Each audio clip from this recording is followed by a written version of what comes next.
Hi friends, मी Prajakta. Chat corner मध्ये आपल्या सगळ्यांचं स्वागत. खरं तर अभिनयामध्ये रडवणं खूप सोपं असतं आणि हसवणं खूप अवघड असतं असं कलाकार म्हणतात. आणि तेच अवघड काम गेल्या 3 वर्षांपासून एक टीम करतेय. आपल्याला मनापासून हसवते, खळखळून हसवते. आणि याच टीम मध्ये एक स्त्री पात्र करणारी किंवा एकच या सगळ्या टीम मधली एकच स्त्री कलाकार आहे जी गेल्या 3 वर्षांपासून या टीम मध्ये अगदी पाय रोवून उभी आहे. खरं तर ती काय करते हा प्रश्न यामध्ये उपस्थित होतोय, कारण ती जेव्हा जेव्हा स्टेजवर येते तेव्हा तेव्हा ती वेगळे कलाकार किंवा वेगवेगळ्या भूमिका घेऊन येत असते. आणि याच्यातली सगळ्यात आवडती, सगळ्या प्रेक्षकांच्या आवडत्या 2 भूमिका आहेत. एक म्हणजे आमच्या क्षेत्राशी रिलेटेड, ती म्हणजे बरखा दत्त, आणि दुसरी म्हणजे शुभांगी गोखले. शुभांगी गोखलेंनाही बऱ्याचदा प्रश्न पडतो की अरे म्हणजे मीच आहे की काय समोर उभी, असा प्रश्न पडतो. मी कोणाबद्दल बोलते तुमच्या लक्षात आलंच असेल. श्रेया बुगडे आपल्या बरोबर आहे. श्रेया, खूप खूप स्वागत तुझं चॅट कॉर्नर. आणि मी जसं आता सुरुवातीला सांगितलं तसं स्वतः शुभांगी गोखलेंनी तुला दाद दिलेली आहे चला हवा येऊ द्याच्या मंचावरच. कसं वाटलं होतं तेव्हा जेव्हा त्या स्वतः म्हणाल्या होत्या की अरे कसलं भन्नाट काम करते ही? मला ॲक्च्युली हे सगळं जेव्हा मी करते तेव्हा मनात खूप भीती असते. कारण का मुळात कसं आहे की बरीच लोक मिमिक्री करतात आणि तर काय होतं की तेव्हा तो माणूस प्रत्यक्ष आपल्या समोर नसतो. खूप कॉमेडियन्स आहेत, खूप ॲक्टर्स आहेत जे नाना पाटेकरांची मिमिक्री करतात, अमिताभ बच्चन यांची मिमिक्री करतात. पण काय होतं की ते करताना मोस्ट ऑफ द टाइम्स तो व्यक्ती त्यांच्या समोर नसतो. त्याच्यामुळे एक आपण हिम्मत करून जातो. पण असं जेव्हा होतं तेव्हा थोडीशी गोची होते. पण खरं तर शुभांगीताईसमोर हे करताना मला आधी मनामध्ये खूप भीती होती. कारण का एक आपलं असतं की ॲक्टर म्हणून एक आपलं नातं वेगळं असतं, आपली ओळख असते, त्यामुळे ते नातं वेगळं. कदाचित कोणाला वाईटही वाटू शकतं जर ते नीट नाही झालं किंवा इट कॅन हर्ट समबडी. त्याच्यामुळे थोडीशी मनात एक भीती होती. ते झाल्यानंतर ती मला म्हणाली की तिने मला येऊन मिठी मारली आणि ती म्हणाली की ह्यासाठी मी तुला एक गिफ्ट देणं लागते आणि ते मी तुला देणार आहे. सो जेव्हा असं होतं तेव्हा खूप बरं वाटतं मनापासून की आपण अचीव केल्यासारखं वाटतं की आपण जो प्रयत्न करत होतो. सो मजा येते. पण याच्यामध्ये आता जसं मी आता सांगितलं तुला की किंवा मी सुरुवातीला जसं बोलले तसं की या सगळ्या टीम मध्ये ना एकच तू आहेस जी महिला कलाकार आहेस, स्त्री कलाकार आहेस. कसं काय तुम्ही मानता? ते नाही मानत 5 जण. पण मग हे कसं जमवलंस तू? गेली 3 वर्ष झाले या सगळ्या अवलिया कलाकारांबरोबर काम करायचं, त्यांच्या बरोबर राहायचं, आणि मध्ये तुमचा महाराष्ट्र दौरा देखील झाला. आता पुढचे देखील मोठमोठे दौरे तुमचे नियोजित आहेत. सो हे कसं जमवून आणतं? सुरुवातीला खरं सांगायचं तर मी 2 सीझन याच्या आधी केले फुबाईपूचे. तर तेव्हा माझ्यासाठी हे आपण एक म्हणतो ना की हे आपल्याला कधीच अचीव करता येणार नाही. ह्या लेवलचे ते 2 सीझन मध्ये झाले की घाबरत एक शाळेतलं मूल असतं की जे थोडंसं ढ असतं कुठल्या तरी एका विषयात, आणि मग रेटत एक परीक्षक थोडेसे पासिंग मार्क देत त्याला पास करतात, ढक्कल पास. तसं माझे ते फुबाईपूचे 2, असं मला वाटतं 2 सीझन मी केले. पण आफ्टर दॅट काय झालं की ह्या लोकांबरोबरची माझी जी ऑफस्क्रीन केमिस्ट्री होत गेली, ते जे दिसतात ना त्याच्या 100 पटीने ते सगळेजण मॅड आहेत. आणि ह्यांच्याबरोबर मी इतकी जेल झाले म्हणजे मी काय असे नेत होतं इमॅजिन कर. So most of the time जसं आम्ही प्रेस कॉन्फरन्समध्ये वगैरे आम्ही आता बाहेरगावी फिरतो तेव्हा बसलेलो असतो, तेव्हा मग पत्रकार आणि विचारतात की एकच स्त्री आहे तुमच्यामध्ये, किंवा ते 5 जण सगळे कोण असं करायला लागतं आजूबाजूला बघून की आमच्यात कोणी स्त्री नाहीच आहे. त्यामुळे त्यांनी मला एक मुलगाच मानला आहे त्यांच्यातला. आणि मीही आता I think beyond a point of time सगळंच आता विसरून त्यांच्यातलीच एक झाले. त्याच्यामुळे कुठलेही विषय काहीही ते माझ्यासमोर बरळतात. मग मी एका पॉईंटला त्यांना सांगते 1 मिनिट मी बायोलॉजिकली मुलगी आहे एवढं तुम्ही लक्षात ठेवा, तुम्ही तर वाटेल ते बोलताय माझ्यासमोर. सो पण काय आहे ना की मला असं वाटतं की सगळे म्हणतात की 300 एपिसोड आणि एखादा non fiction show, reality show इतका चालणं, TRP कन्सिस्टंट, लोकांचं एवढं प्रेम.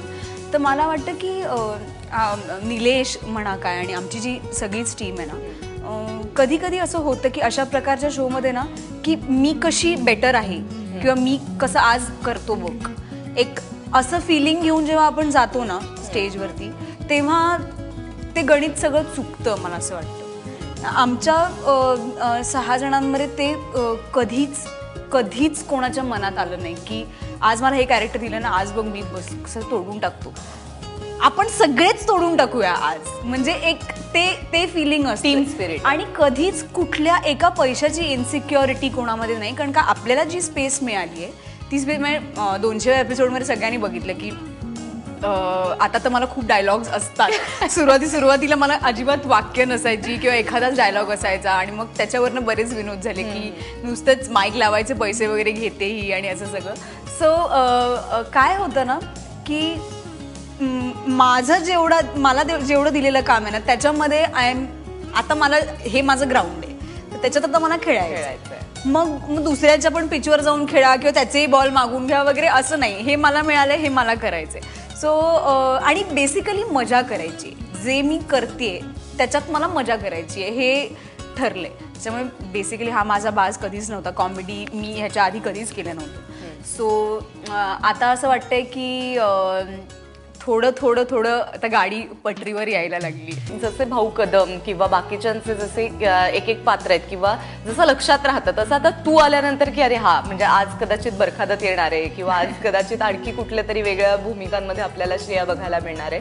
सो हे कसं जमत गेलं, म्हणजे तुझ्यासाठी काही खास स्पेशल असं डॉक्टर निलेश साबळेंनी काही लिहिलं किंवा मग तुलाच त्याच्यातून गवसत गेलं आणि मग तुम्ही ठरवलं की अरे हा हे जमू शकतंय मला आणि मी हे करतेय. हे ठरवतात कसं मुळात पात्र, एखादा विषय जेव्हा ठरतो की आज हा विषय आहे, हे कलाकार येणार आहेत, तर यांच्यासाठी जेव्हा पात्रांचं डिस्ट्रीब्युशन असतं तेव्हा मला तुला असं होतं की निलेश साबळे ठरवतात आणि सांगतात की हा आता हे श्रेया करणारे, हे भाऊ कदम करणारे, हे आणखी की मोस्टली जेव्हा थीम एक ठरते की आणि डॉक्टरनी सुरुवातीपासूनच ना आम्हाला सगळ्यांना खूप बोलायची मुभा देऊन ठेवली आहे. त्याचा आता आम्ही गैरफायदा घेतला एका पॉईंट नंतर, पण तो कधीच असा डिरेक्टर किंवा मी कसं आता हे सगळं कंट्रोल करतो आणि गप्प बसा आणि आता कोणी मोबाईलवरती वगैरे असं काही नसतं. तर त्या सगळ्या क्रिएटिव्ह प्रोसेसमध्ये आम्ही सगळेजण एकत्र बसतो एका रूममध्ये आणि मग तो सांगतो की माझ्या डोक्यात असं आहे की आपण साधारण हे करू शकतो, ह्याचं स्पूफ करायचं आहे किंवा जर शाहरुख येणार आहे तर DDLJचं स्पूफ करायचं आहे, मग त्याच्यात आता काय, मग माझ्या डोक्यात असं आहे की भाऊनी हे करावं आणि त्याने, मग त्याच्यात जर मला अजून काही वेगळं वाटत असेल तर मग मी ते सजेस्ट करते, कुशलला काय वाटत असेल तो सांगतो, भारत दादाला काय वाटलं तर ते, आणि देन मग ते स्क्रिप्ट हळूहळू आम्ही बांधायला घेतो. मोस्ट ऑफ द टाइम्स असं होतं की आम्ही आता खूप फिरतो ना, त्याच्यामुळे बाहेर अनेक कॅरेक्टर्स लाईव्ह आम्ही भेटतो अशा लोकांना की जी स्वतःहून एक त्यांच्यात खूप एक कलाकार आहे आणि आपल्याला असं होतं की हे करायला छान आहे ना, की मग कोणाची तरी एक बोलण्याची लकब वेगळी असते, कोणाची तरी स्टाईल वेगळी असते, कोणाचं तरी एक ॲटिट्यूड वेगळा असतो, तर ते आम्ही सगळं बरोबर घेऊन येतो परत येताना. आणि त्यांना म्हणजे की डॉक्टर ऐक ना मी त्या दिवशी ना असं बघितलं होतं ते करू का, तर मोस्ट ऑफ द टाइम्स काय होतं की तुम्हाला म्हणतो की तू ती करशील, तर माझं असं होतं की ती नाही येत मला, म्हणजे एक मिमिक्रीमध्ये असतं ना की आपल्याला त्याची काहीतरी सवय आली पाहिजे किंवा एक बोलता आलं पाहिजे तसं. तर माझ्या मोस्टली ज्या गोष्टी आल्यात त्या ऑब्झर्वेशनमधनं आल्यात, त्याच्यात कुठेही काही एक आपण ह्याची मिमिक्री करूया आणि ट्राय करूया असं कधीच झालेलं नाही. त्याच्यामुळे तो कधी मला सांगतो की तुला ती जमेल करायला, तू ती कर, ती नाही येत पण मला ती कशी करू मी, असं मोस्टली कर होईल काहीतरी, थोडंसं बघ काहीतरी कर. आणि बेसिक कन्व्हिक्शन आहे की मी आज तीच आहे, त्याच्यामुळे मग ते दिसतानाही दिसून जातं. So most of the times म्हणजे जशी आता भाऊची शांताबाई आहे किंवा आता सो ह्या त्याच्या डोक्यातनं आलेल्या सगळ्या गोष्टी आहेत की आता भाऊ कॅन लुक लाईक दिस, आणि त्याला बरोबर माहितीये की कोण. हे तू जे इतकं सहज सांगतेय ना, हे आम्हाला प्रेक्षक म्हणून आम्ही जेव्हा बघतो ना तेव्हा आम्हाला वाटतं की बाप रे हे किती मेहनत घेतात, म्हणजे ऍक्च्युली मेहनत आहेच त्याच्या मागे, जास्त मेहनत आहेच आहे, पण तरी हे किती रिहर्सल करत असतील, मग आता हे कसं होत असेल आणि मग यांना किती महिने लागले असतील एक कॅरेक्टर उभं करण्यासाठी, असं प्रेक्षक म्हणून आम्हाला वाटतं. कारण तुम्ही ते इतकं सटल ते परफॉर्मन्स असतो तो की असं वाटतं की श्रिया नाहीच आहे, ती शुभांगी गोखलेच आहे किंवा ती बरखादत म्हणूनच तिथे आलेली आहे. त्याच्यामुळे हे जे आहे ना, हे खरंच तुम्हाला हॅट्स ऑफ सगळ्या टीमला आणि तुला सुद्धा. खरं तर श्रेयाबद्दल अजून बऱ्याच गोष्टी बोलायच्या आहेत, कारण ती फक्त चला हवं एवढं करत नाहीये, तिच्यातली जी एक कलाकार म्हणून तिच्यात जे खुमखुमी की नाही मला हिंदीत पण काम करायला हवंय, आणि मग ते करता करता कशी तारांबळ उडाली आहे आणि काय केलंय 9 महिने त्यासाठी श्रेयाने, हे देखील जाणून घ्यायचंय. एक छोटासा ब्रेक घेऊयात, पाहत रहा चॅट कॉर्नर.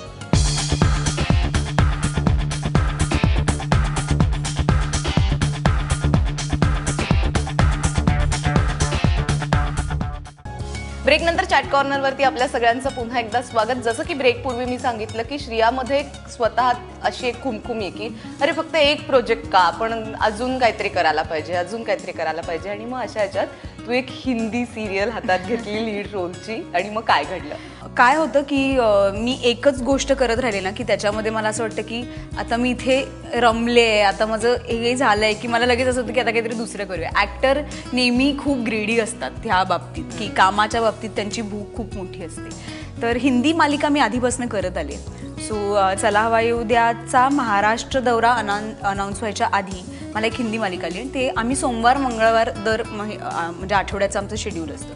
सो सोमवार मंगळवार सोडून सगळे दिवस मग तुम्ही काहीही करू शकता, पण सोमवार मंगळवार गेली 3 वर्ष हे डेडिकेटेडली चला हवा येऊ द्यालाच आम्ही दिली आहे. सो ते प्रोडक्शन हाऊस म्हणाले की हम लोग ॲडजस्ट कर लेंगे, 2 ही दिन का सवाल आहे, आणि तिथे लीड होतं. तर मी म्हटलं अरे वा, लीड मला मिळतंय आणि ते 2ही दिवस माझे ॲडजस्टही करणार आहेत, मी मराठी शो करते.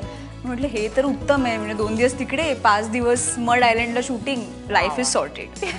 आणि ती सिरियल मी घेतली आणि इमिजिएटली त्याच्या दुसऱ्या आठवड्यामध्ये आम्हाला चॅनलनी सांगितलं की आपण महाराष्ट्र दौरा करतोय आणि इथून पुढे आता 2 आठवड्यानंतर आपलं सगळं सुरू होईल, म्हणजे महाराष्ट्रभर आपण दौरा करणार आहोत आणि फिरणार आहोत. आणि तिथे माझं सगळं असं झालं की त्यातूनही मला एक उभारी स्वतःला देण्यासाठी मी की नाही की आपण करूया, होईल हे. सोमवार मंगळवार करायचं, मग मंगळवारी रात्री परत यायचं आणि मग सुरू करायचं वगैरे असं. पण ते तसं काही झालं नाही. मला खूप 24 तास कधी कधी त्या सिरियलचं शूटिंग करावं लागलं. मग इथे मुंबईत पोचायला खूप उशीर व्हायचा, कारण का आम्ही खूप लांबून यायचो आणि खूप स्ट्रेस अत्यंत. ड्रायव्हिंग करताना मी ॲक्च्युली रडायचे की हे मी काय करून घेतले स्वतःचं, की इतका प्रवासच चाललाय फक्त, आणि बिसाइड्स दॅट शूटिंग. त्याच्यामुळे आता मी असं ठरवलंय की एक जोपर्यंत आपल्याला आयडिया येत नाही की हे सगळं आपल्याला मॅनेज होणार आहे, तोपर्यंत आपण अशी चूक करू नये. कारण का काय होतं की दोन्हीकडचं काम सफर होतं. बरोबर. आणि मग बरं नाही वाटत की इथे ढकलपट्टी करून काम आपण करतोय की चला अभी मुझे जाना आहे वगैरे, तर तसं नको करायला. सो आता धडा मी आता घेतलाय. त्यामुळे खूप ऑफर्स जरी श्रेयाला असले तरी आता सध्या फक्त आणि फक्त चला हवा येऊ द्या. आणि आता तर तुमचे आणखी पुढचे वेगवेगळे दौरे प्लॅन आहेत असं कळतंय. काय बघायला मिळणार आहे आम्हाला चला हवा येऊ द्या म्हणतात? आता महाराष्ट्र दौरा आमचा ऑलमोस्ट कम्प्लीट होत आलेला आहे. सो याच्यानंतर आता पुढे अजून लोकांना भेटायचं आहे, त्यामुळे कदाचित आता महाराष्ट्राच्या बाहेरही आम्ही पडू. आणि कारण का सगळीकडे आपली मराठी लोक आहेत आणि सगळ्यांना आम्हाला भेटायचं आहे, त्याच्यामुळे आता भारत दौरा करायचं प्लॅनिंग आहे. सो लवकरच आता भारतातल्या इतर मराठी लोकांना सुद्धा आमच्या ऑडियन्स, म्हणजे तुम्ही थेट जाऊन त्यांच्या घरी जाऊन त्यांना भेटणार आहात. सो भारत दौरा असणार आहे इथून पुढे आपल्याला चला हवा येऊ द्यामध्ये. हे सगळे कलाकार भारतातल्या वेगवेगळ्या भागांमध्ये गेल्याचं पाहायला मिळणार आहे. आपल्याकडे खरंच वेळ खूप कमी आहे, खूप गप्पा मारायच्या होत्या तुझ्याशी, मात्र तरी देखील वेळेच्या अभावी थांबावं लागतंय. तर जाता जाता आम्हाला तुझ्याकडून काय पाहायला मिळेल, काय ऐकायला मिळेल? म्हणजे आम्हाला तर बरखादतही आवडेल, आम्हाला शुभांगी गोखलेही आवडतील आणि आम्हाला सई ताम्हणकरही आवडेल, पण तुला काय आवडेल करायला? आता आपण शुभांगीताईंबद्दल एवढं बोललोय, ओके, आणि माझी ती खूप फेवरेट ॲक्ट्रेस आहे, त्याच्यामुळे आय विल ट्राय. बघ बाई प्राजक्ता, खरं फार मजा आली आज तुझ्याशी इथे चॅट कॉर्नरमध्ये गप्पा मारताना. म्हणजे शिव आणि गौरीने बघितलं ना तर फार आनंद होईल त्यांना, आणि मला पुन्हा यायला आवडेल. म्हणजे याच्या आधीही मी येऊन गेले आणि परत मी आता येणार आहे. थँक्यू व्हेरी मच मला बोलवल्याबद्दल. श्रेया, खूप खूप थँक्स. खरं तर तू आत्ता जे बोललीस त्याच्यानंतर असं वाटतं की शुभांगी गोखलेंना आता परत चॅट कॉर्नरवरती बोलवायला हवंय आणि त्यांना हे सांगायला हवंय की बघा तुम्ही येऊन गेला होता, तुम्हाला नसेल आठवत तर आम्ही दाखवतो तुम्हाला. खूप खूप थँक्स, तू आज चॅट कॉर्नरवर आलीस आणि इतके छान गप्पा मारल्यास त्यावर. Thank you so much. थँक्यू. चला हवा येऊ द्यामध्ये आपल्याला श्रिया भेटतच राहणार आहे आणि आता तर वेगवेगळे दौरे देखील असणार आहेत, ते देखील आपल्याला पाहायचे आहेत. मात्र आज चॅट कॉर्नरवरती वेळ झाली इथेच थांबण्याची. पाहत रहा ABP माझा.